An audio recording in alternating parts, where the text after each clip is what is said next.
पहली खेप को ईमेल कर दिया है। बाद की उड़ानों के लिए अन्य पंजीकृत लोगों को संदेश भेजा जाएगा। और हमारे संवाददाता सुधीर यादव और ज्यादा जानकारी के साथ हमारे साथ जुड़े हुए हैं। सुधीर, क्या कुछ जानकारी है आपके पास? किस तरह से विशेष इंतजाम किए गए हैं?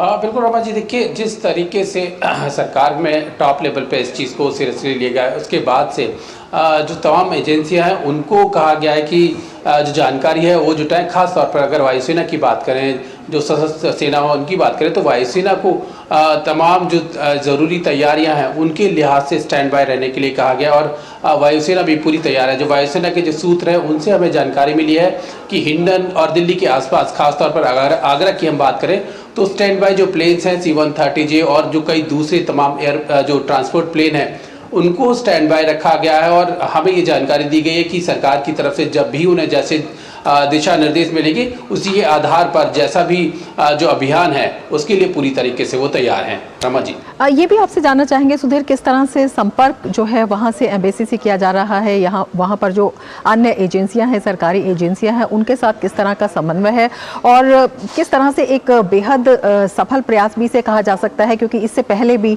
बहुत से देशों में जब इस तरह की स्थिति पैदा हुई है तो भारत ने न केवल अपने नागरिकों को बल्कि जो दूसरे देशों के नागरिकों को वहां से निकालने में सफलतापूर्वक एक बड़ी उपलब्धि हासिल की है। देखिए रमा जी, सबसे खास चीज़ यहाँ एक निकल कर आती है कि ये सबसे टॉप लेवल की जो लीडरशिप है वो इसमें इन्वॉल्व है। और सबसे पहले समय रहते ये डिसीजन लिए गए। करीब 18,000 भारतीय जो है वो इजराइल में अभी फंसे हुए हैं और स्थिति की समीक्षा करते हुए ये पहले ही बिल्कुल निर्णय ले लिया गया है कि वो जो हमारे भारतीय नागरिक वहाँ फंसे हुए हैं उनको यहाँ वापस लाया जाए। किस तरह के SOPs होंगे उसमें आपसी जो एजेंसियां हैं उन पर मंथन चल रहा है। और सबसे खास बात, जो भारतीय दूतावास है उसने वहाँ एक हेल्पलाइन नंबर दिया गया है और ये कहा गया कि जो भी नागरिक है, जो भी हम तक पहुँच सकते हैं, अपने जो डेटाबेस है, एक डेटाबेस खास तौर पर तैयार किया जा रहा है। उसके आधार पर ये कोशिश की जा रही है कि पहले आए या किनकी ज़रूरत ज़्यादा पहले है उनको पहले भारत भेजने की तैयारी की जाए। ये एक पूरा प्रोसेस है जो लगातार चल रहा है। और इसके साथ तमाम जो और एजेंसी है, खासतौर पर अगर हम सेनाओं की बात करें, सशस्त्र सेनाओं की, तो भारतीय वायुसेना इसमें एक मेजर रोल प्ले करती है। क्योंकि अगर ज़रूरत पड़ती है तो भारतीय वायुसेना के जो विमान है बहुत जल्दी उन इलाकों में पहुंचकर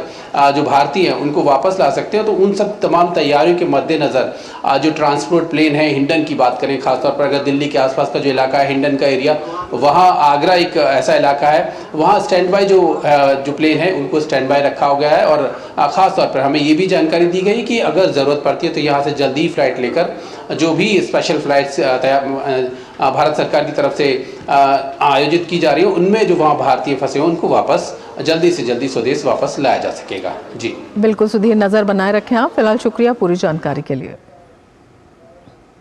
आगे बढ़ेंगे। लोकसभा अध्यक्ष ओम बिरला ने राजधानी दिल्ली में आयोजित 2 दिवसीय G20 संसदीय अध्यक्ष शिखर सम्मेलन यानी P20 शिखर सम्मेलन के 9वें संस्करण में कहा है कि आज हम पर्यावरण के लिए लाइफस्टाइल से संबंधित प्री समिट बैठक में भाग ले रहे हैं। आज पर्यावरण एक जलवायु परिवर्तन एक ऐसा विषय है जो संपूर्ण विश्व के साझे भविष्य के साथ जुड़ा हुआ है। इसीलिए पर्यावरण से संबंधित विषयों को हमने P20 सम्मेलन की चर्चा के केंद्र में रखा है। देश और दुनिया से जुड़े विषयों पर एक साथ मिलकर काम करना केवल और केवल PM मोदी के नेतृत्व में ही संभव हो पा रहा है। माननीय श्री नरेंद्र मोदी जी ने पर्यावरण के लिए लाइफ स्टाइल का विचार विश्व के समक्ष